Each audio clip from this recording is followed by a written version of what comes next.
I'll go first. And we have Tearlaments versus Exodia. And it does sound like Jeffrey has won the die roll. Oh, are we going to see it go all the way through? Now, Tearlaments, not known to play disruptions from the hand, so this may just let him go all the way. So the Tearlament strategy does have some points of interaction here. There's Herald of the Orange Light, which is sometimes played in the strategy because of the fairy count. In addition to that, you could also potentially see a one of halfness end up putting a card like Shadal Winda on the field with your mills are blessed. Okay, so we're going to start off with connector into the Aqua Dolphin. Aqua Dolphin is going to get a quick little peek at Justin's hand. Is that for cost? And this will not only give us insight into whether or not Justin has any interaction, it's also going to tell Jeffrey if the coast is clear. We're going to send the Fire Flint Lady as the cost. And, well, the coast is not completely here. There is a Kelbeck. Kelbeck can summon out and just put a card back, but will it matter? I'll select that. Although we know what Jeffrey is trying to accomplish, which is to assemble all 5 pieces of the Forbidden One on the opening turn, exactly the pathway to get there is not something that we're sure of. So it'll be interesting to see if Kelbeck can actually work as an interruption. So we're going to take the 2 warrior monsters, and we're going to perform a Link Summon into Isolde. Search, first effect. The 2 tails of the Noble Knights. So typically you search a card, generally speaking, that's just going to be discarded somewhere along the lines of your combo. That's what a lot of the decks that are using Isolde do with the first effect. And then, of course, now the second effect is going to put a monster on the field that will likely reveal exactly where Jeffrey's going to be going with this opening turn. So he did manage to add an Ignite, a Pendulum monster. Yeah, this deck is going to incorporate, as we're starting to see it, a variety of fire warrior monsters. There's Ignites in here. There's, in addition to that, a variety of other warrior monsters. It seems as though Jeffrey's strategy is in some way, shape, or form based on the idea of putting 2 warriors on the field as fast as possible, as reliable as possible, and getting Isolde. Oh, we are going to see the Kelbeck activated because a card was sent from the deck to the graveyard that's going to summon out Kelbeck and return the Isolde back into the extra deck.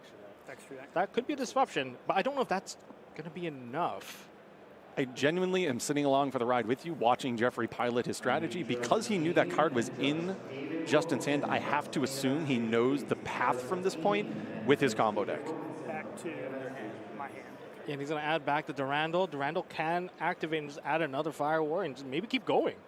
I have to imagine, based on his, I mean, I see an instant fusion in his hand. His deck actually has a very iconic and legendary Fire Warrior monster that he can summon out of the extra deck, and a variety of others that potentially with a card like And it's something that you'd never see play. It's actually a card that in the near future is going to, I believe, get some revisions and some releases. In some way, yes. I think Jeff is right now mapping out his turn. Each play when you're piloting a combo deck like Jeffrey is, that is so invested into one path, every individual play can really matter. And sometimes when there's that interaction, in this case, putting back the Isolde to the extra deck, when you're playing and practicing a strategy like this, you need to be wary of, okay, X has happened, I now need to pivot my strategy. I can still get to the end result, but it's a different line of decisions. The tree of decision-making has to be altered a little bit. But right now, it should be more or less green light for Jeffrey. You've seen the hand. The main disruption, Kelbeck, has already been activated. So I guess Justin is also along for the ride now. So here he's searching out Ignis Phoenix, the Draco Slayer. So this is a card that was popular in the Draco Slayer strategies that came out last year. This card is actually a singleton that he's going to be using with the other Ignite monsters that are incorporated in his deck list. Now he's also now going to play the Instant Fusion. Yeah, so I commented on noticing that he had a copy of Instant Fusion in his hand earlier. Now here is the Flame Swordsman. Talk about coming with an iconic deck strategy. Absolutely. He's going to instant contact. He's just making everything instantly. He has brought both Exodia, the Forbidden One, Flame Swordsman, and now this is another blast from the past. It looks like he's brought out Elemental Hero Flare Neos and going into a second copy of Isolde. I think every single monster that's a fusion for him is a warrior. Oh, that is definitely going to be the case. He has another pretty iconic one in there, too. Dark Flare Knight, a card that was popular in the back if you want to go play the Ultimate Time Wizard side events. And add. And then it's going to use the here. Pendulum skill effect of the Ignite, destroying both. And now he's going to be able to search his deck for a Fire Warrior. And then when the Ignis is destroyed, including in the Pendulum Zone, you can special summon one Draco Slayer monster from your deck. Or on the an new chain Ignite here. monster. You know, typically this card has been seen in Draco Slayer strategy, but actually has the branch over to the Ignite strategy as well. You know, Jeffrey's really showcasing a variety of cards that we don't see all that often. But if he gets all the way there with just simply these 2 cards, it just means that 2 fire or just 2 warrior monster would maybe lead into Exodia. Yeah, we saw that his opening play began with the Neo Space Connector, which is probably his ideal opening play because getting access to the Aqua Dolphin allows him to check to see if the coast is clear. Okay. Rocks to add back. So now we have the Symphonic Warrior rocks. This isn't a team. It's created a different way. Oh, this is? It does. I believe it does count as a tuner because it was special summoned. The Warrior Rocks has an alternate summon condition that's unique to its own effect. I don't believe it has to worry about the Warrior effect or the tuner. With Renaud And Gallant. and right? Gallant, yes. But this isn't a tuner. Renaud might not be a tuner in This this becomes- case. This becomes a tuner. From Oh, if it's summoned from the Okay. Ignister or the Ignis. It becomes Oh yes, Ignis. The Ignis Draco Slayer does make it a tuner, We're all good. rather. We're continuing. No, Jeff knows what he's doing. This is what happens when you get old, Justin. Yeah. So effect to add back. Yeah. Okay. Effect And Templar back. to add back the Templar. Yeah, when Warrior Rocks is special summoned, you can Beyond the add one phase pendulum? of Pendulum monster from your extra deck back to I'm your gonna hand. Pay 1,200 to search. And we're going to go with Beyond the Pendulum. We're going to be able to add a Pendulum card. Now, if you don't perform a Pendulum summon, everything is more or less negated. Something tells me Jeffrey knows exactly how he was going to be able to perform a Pendulum summon this turn to circumvent that. Scale. He's got the scales. Both scales. Yep, looks like a pair of Ignite. And now he's unlocked his true potential. Harmonizing. Harmonizing effect. Summon out another magician from the deck.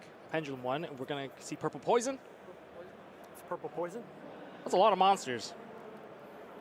Yeah, Jeffrey knows exactly what he's going to do now. It seems like he's hit the point of the combo that's familiar, the point of the combo that he's probably gone through and practiced Search. countless times before this event. That one interaction, you know, required him to recalibrate a little bit, and I think we'll soon find out. Here we are. The first Exodia piece has made it into Jeffrey's hand, and look The at first Justin's Exodia. face. Maybe Justin thought that, hey, this is maybe Infernoble Ignite, Attempt but to destroy, clearly protect no with longer the Time case. Star. What? Look at Justin. I think he's starting to realize that he is about to experience Exodia the Forbidden One on the very first turn. Dumping Blue Dragon Summoner. He's just sent the Blue Dragon Summoner into the graveyard. We're using this prop protect Sophists, this guy. I see. Okay. That's fine. Okay. So it seems like if there is a repetitive way for him to summon Time Star Magician, that may be the way in which he assembles all 5 pieces to Exodia. Well, we're going to see a Link summon now. Selene is going to gain counters. Selene. We do have spellcasters in the graveyard. That's going to gain some counters. There's 3 counters on the Selene. Use this. I believe he can summon back the Also, Three Blue dice. Dragon Summoner. Yes. Thank you. There has to be a reason why he threw that into the graveyard. 5. Yeah, it should be 5. The pendulum zones do count when Selene is counting the spells both on the field and in the graveyard. That's a lot of spell counters. You know, typically 3 is the point in which you care about, obviously, to be able to special summon, but it's fine. It's fine. Yeah, we're good. Oh boy. Now where are we going to take this play now? There's stuff in the graveyard that can be special summoned back. I'm removing 3 counters. 3 counters have been removed from Selene, and we are summoning back the Blue Dragon Summoner. this might be the other piece to the puzzle in terms of assembling all 5 pieces. We're going to Link summon Effect further. search. Cross Sheep. Is there a fusion that we can go into? We got into the leg. So now we know there are 2 pieces, and Contact fuse. He's contact fusing. That must be the fusion Draco Slayer. yes, Dino cross sheep. Mister, the mighty Draco Slayer. Let's go summon back the From the graveyard, it's now going to be able to Ping. summon back. Gains counters. Chain link 1. I think that's why there's 3 Selenes in here. Yes, he's going to use Selene 3 times to assemble the 3 pieces to Exodia with the Blue Dragon. That's an arm. 2 more pieces to go. I think we have found the way that he's doing this. So it's not an infinite loop. You know, sometimes these type of combo decks find a way of looping a certain card an infinite quantity of times until their alternate win condition has been found. He only needs to get 4, plus, of course, the head. Please, Justin, let us see Exodia be put into the hand. Quite timely, talking about alternate win conditions in that How to Play video from the beginning of the day. Little did you know, by round 4 of the YCS, you'd be seeing just that. And don't forget, Jeffrey is 3-0 with this strategy. Goes to show you that when you enter a YCS, there are many different ways in which you can find victory. Of course, reducing your opponent's life points to 0, or as Jeffrey may potentially ultimately do here, using Exodia the Forbidden One. We're going to Celine into Celine, and we're getting another search with the Blue Dragon Summoner. I think he just needs one more piece, and one more piece. I'm as excited as you are right now. Truly, in the over 20 years that I have played this game, the amount of times that I've actually seen Exodia assembled is few and far between, and I certainly don't remember the last time I've seen it. So this is one of the most exciting things that I've ever seen on That's the final piece. And there it is. Exodia, please. Is he going to assemble it? Oh, yes, he is assembling. Oh, Exodia, obliterate. Wow. That was amazing. Jeffrey has taken down the first game of round 4 with a 3-0 record with Exodia the Forbidden One. Now I understand. The goal is to get to the Celine. You need to get to the Celine. Yes. You need to get the time start to put the Blue Dragon Summoner into the graveyard, and you need to cycle. That is the Sangan. Yes. We were looking at this deck list trying to figure out, is there an infinite loop? Is there some type of way in which a combo just continually repeats the same process? It does, but it gets to the point of getting Exodia. But of course, Celine's 3. You can't play an infinite number of Celines, but all you need is 3. Yes. And what a surprise, taking down one of the favored competition, Tearlaments. Jeffrey also got to take a look at Justin's hand and see what he was playing. And when you're playing such a streamlined strategy like an Exodia deck, it's not like you can necessarily side deck in this very precise way. Looking at Jeffrey's side deck, it looks like he has just a bunch of cards that are generically good going second, which makes a lot of sense when your strategy is as focused as his is today. I think it's going to be a bit more difficult for Jeffrey going into the second game, knowing that it is Tearlaments. Tearlaments have cards like Kelbag and Agido to just start to send cards directly from the deck to the graveyard. Those Exodia pieces get hit into the graveyard. It's not the easiest thing to retrieve either. Not with the strategy that's so streamlined into just adding all the pieces. I do not see an obvious way to put an Exodia piece from the graveyard back into his hand, which could obviously be a problem when you're playing against cards that can mill 5 from the top of both players' decks. Yes, that is going to be very, very difficult. We're going to see if Justin's going to be pushing forward. Maybe he's going to alter his own strategy to push for the additional, just send more cards than necessary right away. And hopefully he'll hit those Exodia pieces, making it so that Jeff can't just push through with his Exodia strategy. If he's, for example, between the decision of summoning Diviner of the Herald or Tearlaments Rhinoheart, you'd probably summon Diviner more often than not anyway, but just knowing that milling 5 off the top of both players' decks could potentially stymie the Exodia strategy, that might just be the play that he's tunnel visioning into, which makes a lot of sense in general anyway, but in this particular matchup, maybe even more the case. I think there's even more that we have to account for, because if we have to throw the Blue Dragon Summoner into the graveyard, while trying to summon it back, what if a Mudora happens that shuffles it back into the deck? What if the Keldo shuffles it back? Those are another angle that you can attack Jeffrey's strategy. And Justin has some cards in the side deck. I'm not going to spoil them just yet, but some cards that are generically good if there's a specific card in your opponent's graveyard that is causing you trouble, like the Blue Dragon Summoner might. It's definitely a card that we might see here. Additionally, one other thing, we didn't necessarily see it there, but Justin is playing a small Shadal package, and by incorporating Shadals into your deck, you do have access to El Shadal Winda. If your opponent's trying to special summon countless times in one turn to assemble Exodia the Forbidden One, obviously putting that on the field can be pretty beneficial. Yep, absolutely. Hey, what did Yugi's grandpa? Oh, look at this. Jeffrey's actually giving him a bit of history lesson about Yugi's grandpa. How fitting, since he is one of the Exodia players. Wow, that is a good question that Justin just asked. This is a question that's a good question to ask at the beginning of any round, which is how many cards are you playing? Some strategies actually gear above 40, and knowing how many cards in your opponent's deck, which is public information. It's not like you're asking something that is nefarious. By asking that, you can suddenly get a decent understanding of what your opponent could potentially be playing. There have been times in the game's history where 50-card strategies were especially common, 60-card strategies were especially common, but other decks like Swords will exist that were all around 40. So by asking your opponent, wait, how many cards are you playing? You can start to limit You get an understanding of what your opponent could be playing. Not that asking in this particular match would Justin have been able to predict that Jeffrey was about to show up with Exodia. Yeah, it's a big surprise. I mean, 50 cards, often you associate them with adventure package, you know, things that you can just meld together, usually synergize really nicely with each other, get yourself some free negations.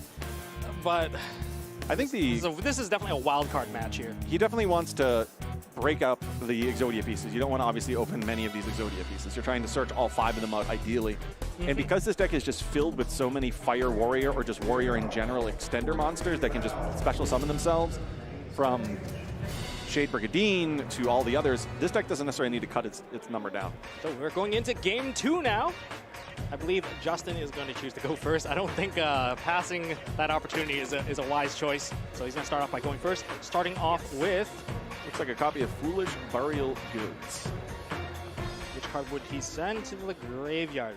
Potentially Trivi Karma. Trivi Karma is typically the card that I would send because getting access to the field spell allows you to set up an additional layer of interruption, which if I'm playing against Exodia and I'm unsure what exactly is going to happen in game 2, maybe Jeffrey has a totally different strategy. I want as many layers of interaction as possible.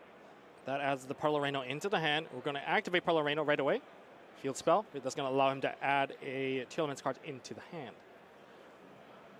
I did see a copy of Dark Ruler No More in Jeffrey's hand, so it will be interesting to see how that lines up against Justin's strategy.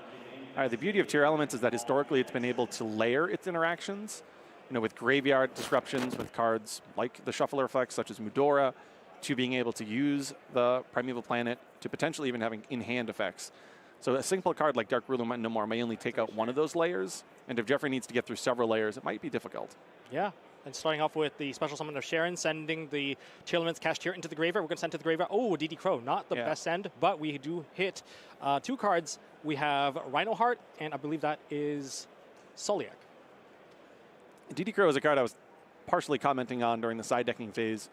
Whether you're playing the Bestial package or DD Crow or a combination of both, obviously in Jeffrey's shoes, you don't want your opponent to have DD Crow. DD Crow on any of the Exodia pieces obviously would be game over, and then in addition to that, on the Blue Dragon Summoner. Yes. Well, the Bestial package would not work against exactly. Blue Dragon Summoner, because that one is Wind. Wind Monster, yeah. I actually had to go check that myself. It's one of those things that, you know, the Bestials, by and large, against the decks that you'd want to side them in are better, but having additional cards like DD Crow that have a little bit of a higher range, although you don't actually get to put a monster on the field. You know, in this particular case, Justin's probably happy that he's got a couple copies of DD Crow at his disposal. So we did send 8 cards to the grave from the Scream and the Sharon and the Tearlaments Kashtira. That led to a lot of cards just loaded into the graveyard, adding into hand. I believe that's a halfness. Notably, it doesn't appear as though any of them were Kelbeck, Mudora, or any of those. Yeah, that's pretty safe for Jeff. That's important because those cards in both directions are forms of interruption, either by making it so that there's a shuffle effect, but that mill 5, I still am not convinced that Jeffrey has a way of winning if an Exodia piece hits the graveyard. Yeah, it's going to be very, very tight. But there's also potentially that you could, like you said earlier, you know, layering the disruption. There could be Tearlaments Prime that could be in the back as well. There could also be Soliak just to negate the effects of certain monsters like Celine, so that you can't just revive the card straight from the graveyard. We're going to get into Fusion Summon to a Dragon of the Swamp. I think I can see where this one is going.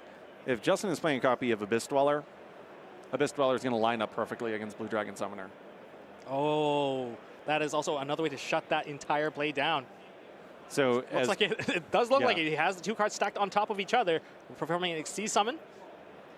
Oh, he's choosing to go into Bahamut Shark. That's an interesting choice. I mean, yes, Totally Awesome is a awesome card, no pun intended.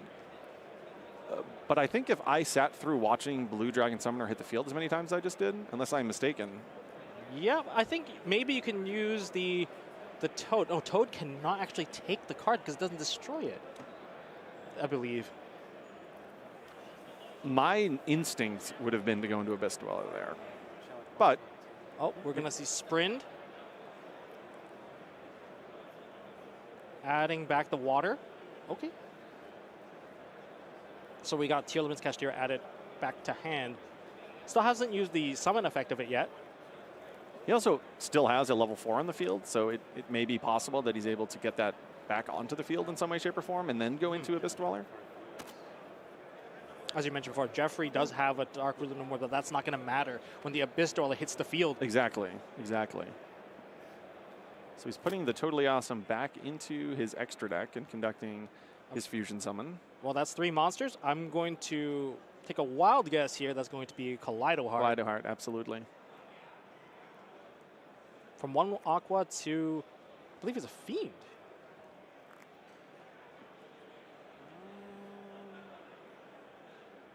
Watching Justin trying to navigate this opening turn, obviously playing it's a strategy that presumably he's never seen before. You know, it's interesting to be in his shoes and think to yourself, based on what I have seen, what are the interruptions that I need to try and layer this turn? Here he's using the effect of Rhino to destroy his own Sheeran, because of course Kaleido Heart was summoned to the field by returning a Tearlaments to the deck. And now he's going to be able to conduct another fusion summon. Looks like for potentially Predaplant. Yep. Dracostapelia, which, you know, would line up well against some of the cards that Jeffrey did play in that first game, like a Soul Day. Oh boy. Definitely have to put more thought into this, because he knows that if he's unsuccessful, it's game over for this entire match. I mean, he is 1 game down already, which is unfortunate. You know, he did not get to go first on it. And now he has to commit into a board where he feels comfortable that it's strong enough to stop everything that, you know, Jeffrey has to offer. So here's some just general information about Justin's deck list. We saw 2 Danger Monsters. Now, there are a lot of options for the Tier Element players this weekend. Do you incorporate the Horus package, the King of the Swamps package, a combination thereof? Justin here, as you can see from those last 3 mills, is incorporating the Danger package, which I'd say is relatively popular, all things considered. Both Danger Nessie and Danger Mothman.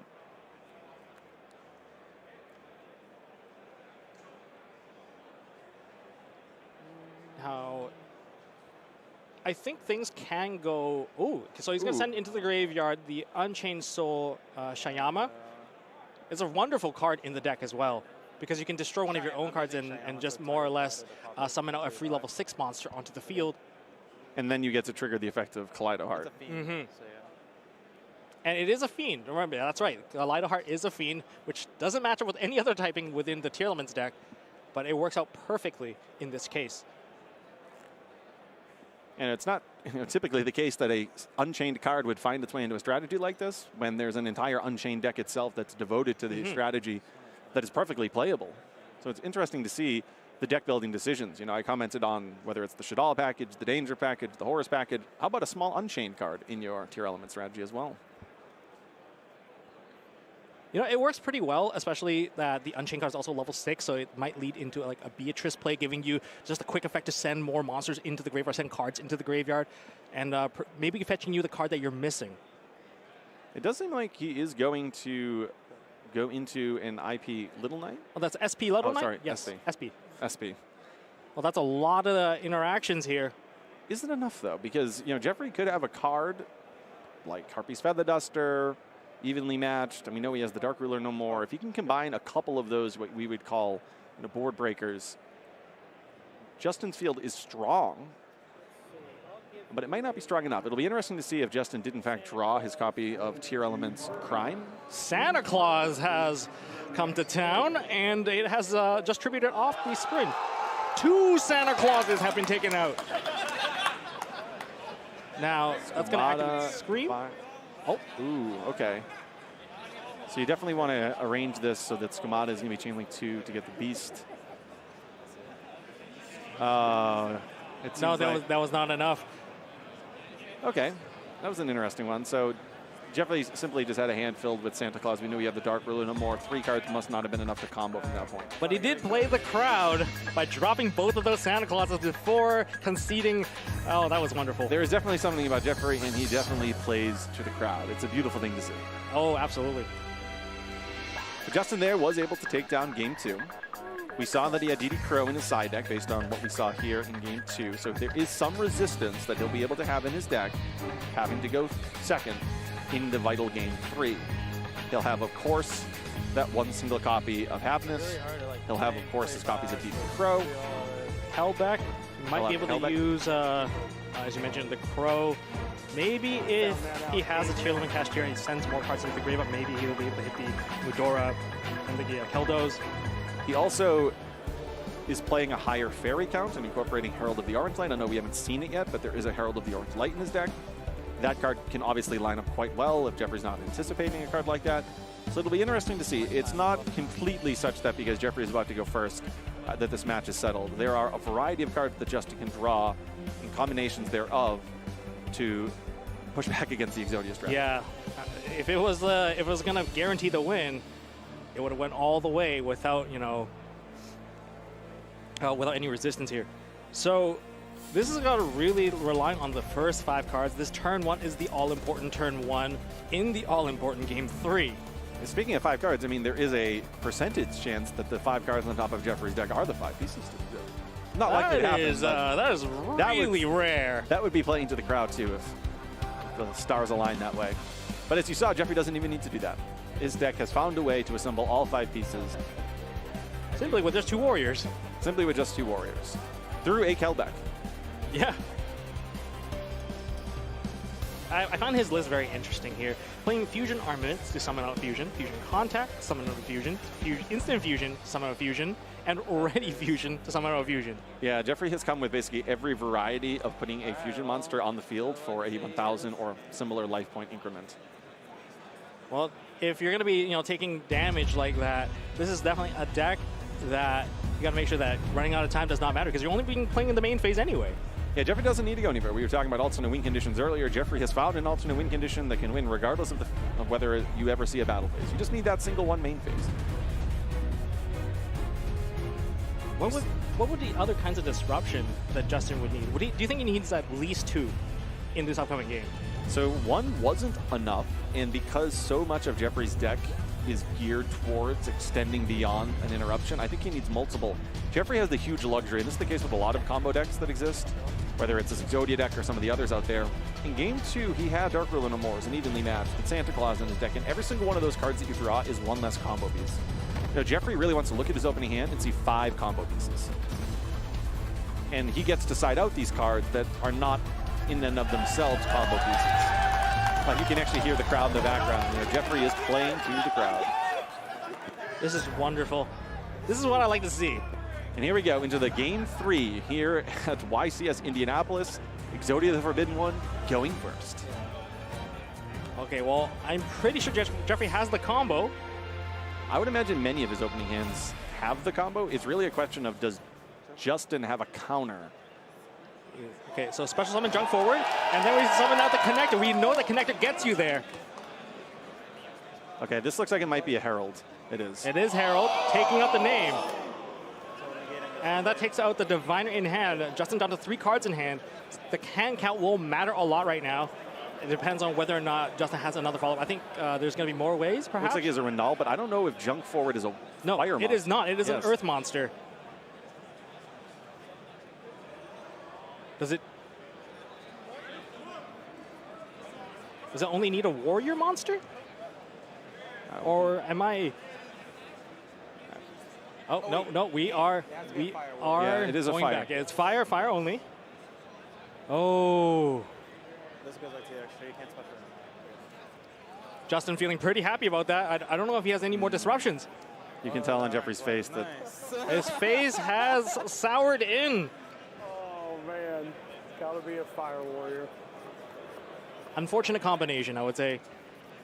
He has another connector in hand as well. and an Ignite Pendulum monster, so he is unable to make a play with that current hand. Well, that depends whether or not Justin can make a play, or maybe he overcorrected his new deck at post side and does not have a starter himself. It happens from time to time. You don't need too much. That's true. That is true. But going into a deck that can win on the very first turn, some people might overcommit because you just have to see it. Like, you have to see it. Now. Oh, wow. Justin's face looks, this is quite an entertaining match. Just watching these players really enjoying being here. Really enjoying this match, even though it's a match that you might not typically anticipate seeing. Now, knowing that Jeffrey went first, if you decide to go first, you might not put as many disruptions because you're only expecting to win on that very first turn. I don't know you have your disruptions. You're not going to have any. If you're playing a strategy like this, you are not giving Dark Ruler, Evenly Mad, Feather Dust, or any of those type of cards. Santa Claus. Oh, my. Oh, no! He's proceeding to set one monster face and passing turn. That buys Jeffrey another turn to try again. And he has a new normal summon. He can keep on going. We're going to see if Justin's hand has it. He needs to draw. He's so excited. Look at Justin being like, you need to draw. He was so excited, he put his glasses back on, ready to go. The problem here is that this probably means that Justin has interactions in the hand, so we'll see if this goes through. As I just mentioned here, now another connector has been summoned onto the field. Are we going to be able to get a peek into the hand? Is there another divine? Oh, Ash Blossom Joy Spring preventing the peek in the hand, but there's still 2 warriors on the field. And will we get there? We got 15 minutes on the clock still available. That's plenty of time to execute the strategy. And again, he's going to win in this main phase if this combo goes uninterrupted. So there are no battle phases needed. There's the Isolde tail, 2 tails of the Noble Knights. He took off the seatbelt now. He's ready to go full throttle now. No holding back. Effect add. And the effect add is resolving, which I then assume going to mean that the effect to special summon from the deck is going to resolve. Can you believe what we're about to see? Yeah, I can't believe it. Right now we're seeing Exodia win. So this is adding the pendulum skill. So you can still activate the pendulum because you just can't summon out that card. And he has another copy of an Ignite in his hand, so it's actually huge that he can put both of the pendulum zones covered. Is sold effect. We're going to send an equip into the graveyard to summon out a level 1 from the deck. There's the Durandal. Yep. I'm going to take a wild guess that's going to be a Renault, so that you can add back the Durandal, but I could be wrong. Could be Squeak, and it could be any of these guys. He has Ronald in hand already. Remember, he tried to. I mean, he That's could true. probably summon another copy of it. It is a Fire Warrior. It is not restricted. You can special summon the other one from your hand just for having a Fire Warrior. So although it in and of itself is a Fire Warrior, there is no restriction. Durandal effect, targeting the Renault effect of Durandal, destroying itself, and to add a Fire Warrior into hand. This is where we're going to get Ignis. We're going to see this one play out now. It's really interesting how all these differing strategies and different archetypes overlap with each other. Now, the fact that Ignis is a Fire Warrior, combining with the Durandal, it's really, really exciting to see. It's like a jigsaw puzzle that you piece together from other jigsaw puzzles, but somehow the pieces still work, and it still completes the entire puzzle. I feel like a lot of Pendulum strategies have historically had that type of feel to them. Mm-hmm. And we get the Templar. I believe that's a Templar. And now Ignis is going to allow him to special summon a Ignite from his deck. That's Gallant. No. That is... I believe that is Gallant. We're going to perform a Synchro Summon. All right, we saw Warrior Rocks in the first game, and now we get to see it again here. Adding back the Ignite from the extra deck zone through its effect. Now I think it's where we're going to start to see Beyond the Pendulum. Yep. Beyond the Pendulum. We're going to load the scales up. Justin's sitting back in his chair thinking, I've seen this before. Oh, yeah. Deja vu. It's a repeat. He's repeating some of the iconic opening episodes of the Yu-Gi-Oh! Oh, yeah. Show. This is episode 1 with Exodia. It is. He's just repeating it over again. Justin also sitting here for the ride now. Now, this might have been the case where you have to put in so many cards to counter the strategy. You might not have the pieces for you to start your own engine and make sure that you get going. I can't imagine that he would side out cards in his own deck, though, that are classified as starters. You know, I would imagine that he would side out maybe a Divine Incarnate type card that obviously isn't going to line maybe up. Maybe the Nessies, Mothmans. You don't need those ones because they're not good to open. They are pseudo starters at times, right? They can start pushing to the field, particularly a card like Mothman that can put a level 4 in the field. So I don't know if I necessarily side those. Oh, here it is. Yeah, here it is. Yep. Time Star Magician searches out Exodia, the Forbidden One. Destroy, protect. We're destroying the Time Star Magician. This is an incredible interaction. Being able to dump the Blue Dragon Summoner through this interaction of protecting the Time Star Magician is genius. And Celine's coming onto the field now. The one of 3 Celines that we will be seeing. Oh, boy. And this combo inherently puts a spell in the graveyard because of a Soul Day. So if there was ever that concern that you didn't actually get access to a spell and you only relied on your 2 pendulums, well, nope, this combo puts 3, so Celine is always going to be able to special summon. Likely we're going to see a cross sheep being summoned right after this. Yep, take the Celine, take the Blue Dragon Summoner. And we do have the Ignis and the Draco Slayer and the Pendulum. We have everything we need. We have 1 leg. 3 more to go. And now he's going to conduct the Fusion Summon by attributing both of these. For the Dino Nister power, the Mighty Draco Slayer, and that's going to trigger the Cross Sheep effect. Blue Dragon Summoner. And Blue Dragon Summoner left the keys on the field, decided to come back and grab them again, thanks to the effect of Cross Sheep. Justin just trying to check everything, make sure all the I's are dotted and the T's are crossed by just verifying the fusion requirements, or in this case, for the alternate summoning requirements of Dino Nister power, the Mighty Draco Slayer. Second Celine. Negating any of those Celines would be so high value. I think there's just exactly enough to do it. There's the arm. Justin's face is just priceless. And you can hear the crowd. The crowd goes wild here. I'm just going to let them take the wheel right here. Celine number 3. Celine number 3 is going on board. He's going to do it. There's a ton.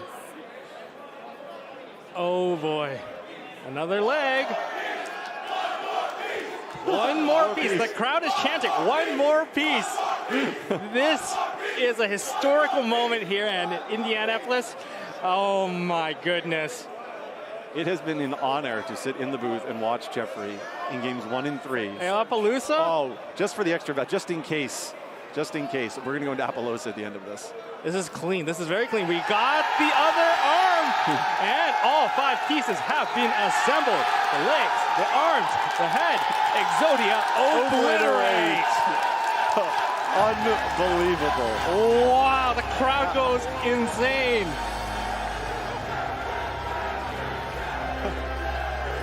This is the kind of feature match we love to see. This is one of the most iconic events. Billy earlier today talked about this building having something about it in Yu-Gi-Oh's history. Look at what we have just seen today. A moment in Yu-Gi-Oh's history that will live on forever. Exodia beating one of the meta favorites. Moving on 4-0. We talked earlier today in that How to Duel video about some of the alternate win conditions. Yep. Well, we have just seen showcased for you here, round 4 of YCS de Indianapolis. Just that, an alternate win condition, moving on undefeated. Yeah, what a crazy play. Can you imagine when your friends ask you, like, oh, what's your record? Oh, I'm X-1 right now. And then like, oh, what did you lose to? I lost to Exodia. I lost to Exodia. Like, wait, what? You lost to Exodia? I even lost to Exodia after he passed the opening turn because I interrupted his opening play, but all I could do was set a monster. Oh, wow. I'm more or less speechless right now. That was wonderful. I love seeing games like this, especially at, if you're all undefeated. This is the type of game I love to see. No, we saw Jeffrey's deck list prior to this round, and we saw inherently what he was trying to do, but it was really a journey for everybody, both the viewers at home and us, to see how exactly is he going to navigate this combo. It's clear the 2 warrior monsters is sufficient to get the combo rolling, but exactly what direction are we going to go? And well, we saw it just there. Oh yeah. So I guess don't go away. We got the winner's interview coming up, so stick around.